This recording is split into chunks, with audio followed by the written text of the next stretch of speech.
একটা কথা কি জানো, যে নারী সংসার করার হয় সে নারী সংসারে এসে সমস্ত কিছুকে মানিয়ে নিয়ে তাদের সংসারের যত দোষ গুণ সব কিছু মানিয়ে নিয়ে সংসার করে।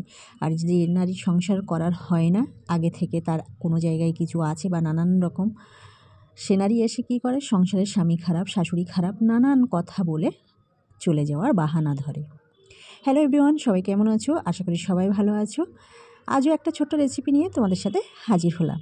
ফুলকপির সিজন, তো ফুলকপির বড়া খাবো না তা কী করে হয়, ফুলকপির বড়া।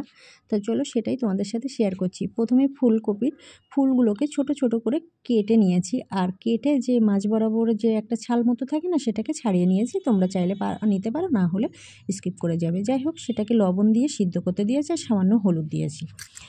আর এদিকে একটা ব্যাটার তৈরি করে নেব। তার জন্য নিয়ে নিচ্ছি কিছুটা ময়দা আর কিছুটা নিয়েছি বেসন।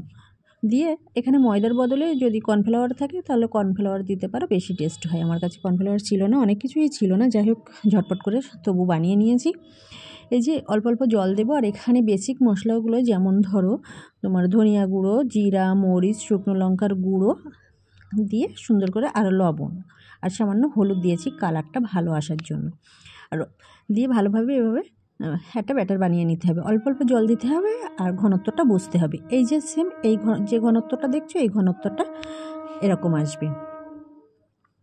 যাই হোক, এদিকে দেখো একটা টিপে দেখিয়ে দিচ্ছি। বেশি সিদ্ধ হয়ে গলে গেলে কিন্তু যেই সেই ভেঙে যাবে, তখন কিন্তু ভালো হবে না। তোমরা কি কেউ ট্রেনের সাউন্ড পাচ্ছ? আমার পাশেই ট্রেন রাস্তা, আর এখন ট্রেন এসেছে। যাই হোক, পুরের মধ্যে এভাবে মানে ফুলকপি এভাবে বেসনের মধ্যে দিয়ে তারপরে হালকা গরম হয়ে আসবে তেল, বেশি হিট হয়ে গেলে পুড়ে যাবে।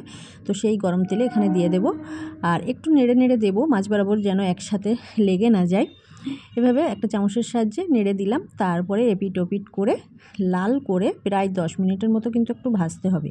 যেই সেই ভাজলে কিন্তু ভিতরটা ভালো লাগবে না, খেতেও অতটা ভালো লাগবে না। এবার তুলে নেব। আর হ্যাঁ, কে কোথা থেকে আমার রেসিপি দেখছো, আর রেসিপি যদি ভালো লাগে একটা লাইক দিয়ে পাশে থাকবে। সবাইকে অনুরোধ করছি সবাই সবার পাশে থাকার জন্য। এই যে কমপ্লিট হয়ে গেছে, এবার তুলে নেব। আর এতক্ষণ আমার সাথে থাকার জন্য সবাইকে ধন্যবাদ জানাচ্ছি। এই একই প্রসেসে আবার কিছুটা দিয়ে পরের কড়াটা তুলে নেব। আজ এই পর্যন্তই। নেক্সট দিন আবার কোনো ভিডিও সহজ রেসিপি নিয়ে চলে আসবো। খেতে কিন্তু সেই স্বাদ আসবে।